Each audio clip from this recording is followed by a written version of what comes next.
Hey guys, Kiki from Eat More to Weigh Less. I wanted to talk today about something that I feel is a pretty hot topic. You know, I see it a lot on message boards and just in general when I'm talking to different people, you know, they're trying to lose weight or get in shape for the summer or whatever. And that is, why am I losing weight so slowly? When is the weight going to come off? So I know that it's a huge deal. You know, we want the weight off now for whatever reason. You know, maybe you have a wedding to go to, or you just want to be able to, you know, rock that bikini this summer, or, you know, guys, you were like, I'm ready for my six-pack, when's it coming? I just kind of want to maybe try to convince you of why you should want to lose weight more slowly. The first thing that I always tell people about when they talk about, especially if they have a lot of weight to lose, which typically it seems like the more weight you have to lose, the more you want to like start seeing it like drop. You know, you want to see 5-10 pound increments of weight dropping. You know, if you have 100 pounds to lose, it's really discouraging to lose, you know, half a pound a week, or, you know, no pounds, you know, like you only lose an inch or so. And it's discouraging. You know, you feel like, when is it ever gonna come off if I'm just going an inch at a time and the scale is never moving, you know? So one of the things that I like to say up front is that when you have a lot of weight to lose, if you lose too drastically, there is going to be a loose skin factor.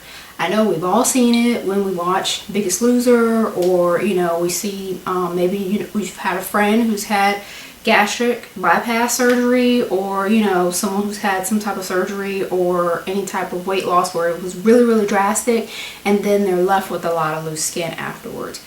A big part of that is because the loss is so fast.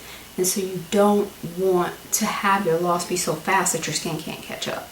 And that's why a lot of times you will see that on The Biggest Loser, where you will see the person that, you know, they're dropping 10, 20, 30 pounds in a week, and every time they get on the stage, you know, they're weighing less and less, but the skin is still there, you know, or sometimes the winner.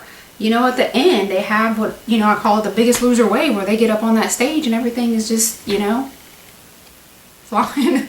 You know, there's extra skin there. And, you know, we've all seen it with, say, a person who's had a baby.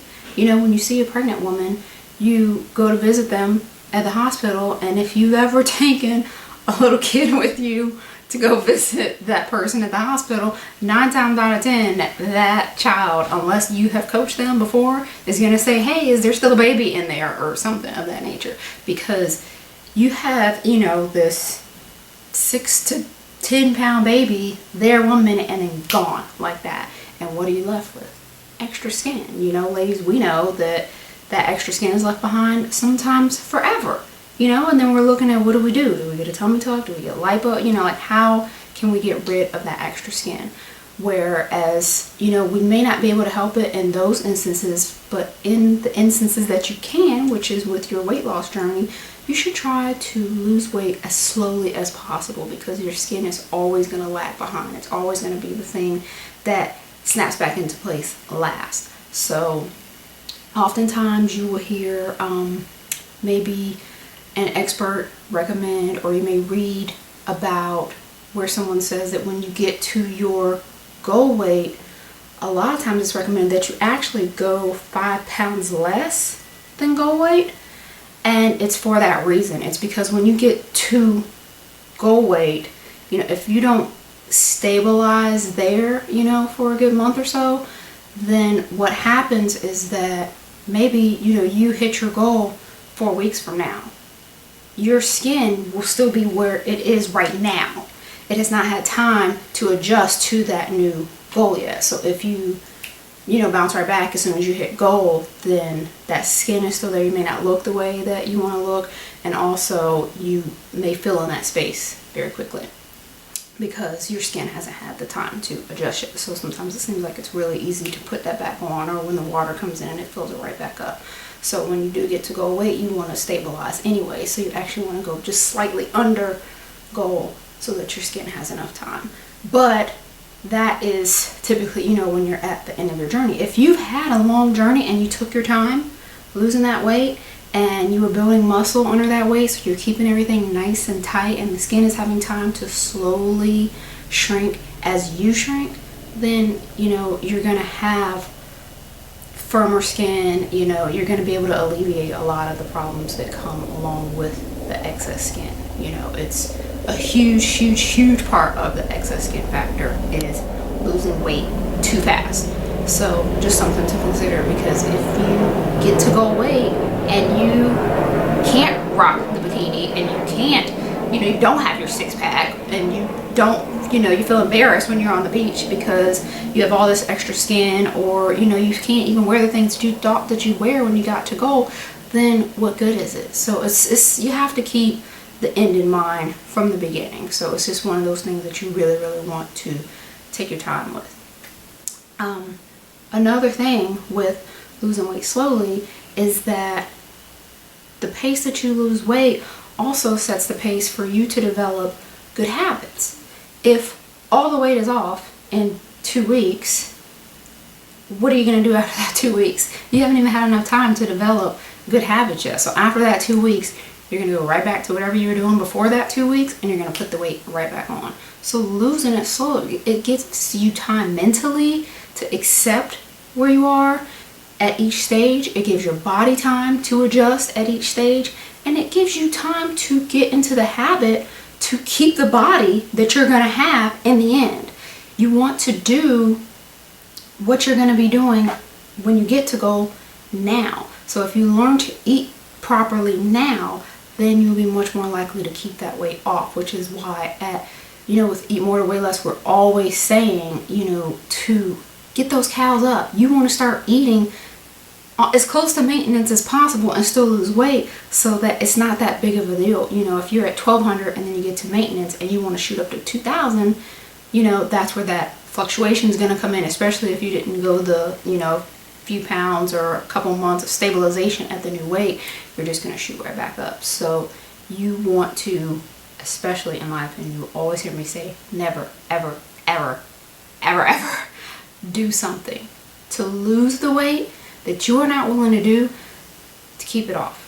So no grapefruit fast or cabbage soup diets or the apple fast or any of those type things where, you know, you're doing something drastic for a couple days or you slash calories, you know, crazy. Because if you can't do that for the duration of your life, it's pointless. And most of those little tips and tweaks and stuff like that are going to be more beneficial to you when you get to the finish line. That's when you can pull that rabbit out of a hat and do something, you know, to, like I said, get past, you know, past your goal.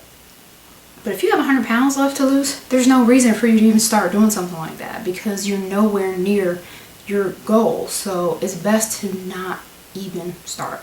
So you want to keep those things in mind, and then also during the time while you're having this slow transition of weight loss, you want to keep up your strength training, because you want to build muscle underneath the skin to keep everything nice and tight, so that as the skin is shrinking, it's shrinking around a nice tight ball of muscle versus, you know, just fat or nothing.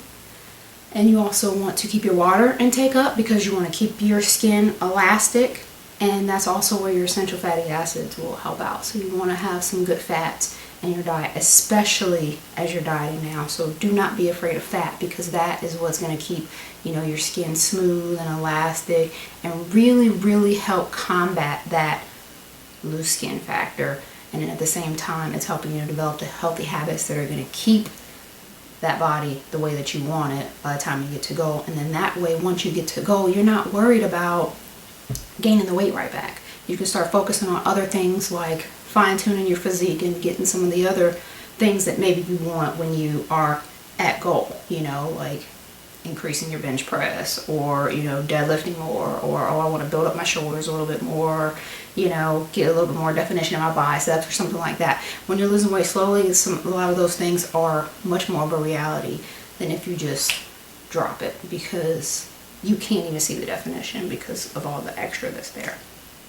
And one last thing that I really want to touch on is that I know that there are going to be people who watch this video, who have listened to me, or have heard me say all this stuff before, and you're saying, I don't care. I don't care. I want to lose the weight. I cannot stay this weight forever, you know, because yeah, I get that inches are great, and you know, if I lose inches, you know, whoop-de-doo, I'm a little bit smaller. I need to lose scale weight. My BMI is too high for, you know, my height or weight. You know, my doctor's telling me that I'm at an unhealthy weight, so no matter what, I just can't do it anymore. To you, I just want to say that obviously I can't tell you that the way that you're feeling is wrong. Nobody can. You know, the way you feel is the way that you feel. But some things to keep in mind are, A, BMI can be slightly outdated at times. So it's just something to consider, because, you know, like for even me, you know, on a BMI scale, I'm considered obese because of my height to weight ratio. So BMI is just one of many factors to help you to understand what your risks are, you know, your health risk, which is what that's supposed to determine. You also want to keep in mind your waist to hip ratio, your body fat percentage. I recommend being checked by a professional so that you can monitor those things, because those will also tell you your health risks as well as show you if you're progressing or not, you know. So you want to keep all those things in mind, not just the scale, not just the BMI, also the body fat percentage, your overall body composition, all of that. And the only other thing about that is that the tidbit that I throw out all the time is that ladies, from size 0 to size 10, there is only 1 inch in size difference. So maybe make your goal to lose an inch, because that's actually going to help you lose a size. And for ladies 10 and up, you know, 22, whatever you are, 2 inches, and you're down to the next size. So keep those in mind. Do not underestimate the power of losing inches, because they are just as good as pounds. And like I said, with the BMI and all of that stuff, you know, the scale weight, it will come in time, but just put your focus on something that is more realistic up front, which will be your inches. And when you take the focus off of the scale weight, typically the rest just fall into place. So just a couple things, you know, for you to think about when you're worried about scale weight and losing weight too slowly. I hope that it gave you a little bit of insight and maybe calm your fears about losing weight too slowly, because really there's no such thing. Even with myself, with my bulks and cuts, I typically try to lose weight as slow as possible, and you will see that my deficit is typically like tiny. So remember, this is a lifetime thing. Eat more to weigh less. This is for the rest of your life. So it's your life. Just live it. Don't worry about the small stuff. It's all going to come in time. And in the grand scheme of things, you're going to live the rest of your life healthy and in great shape. So that's all for today. I'll talk to you guys later.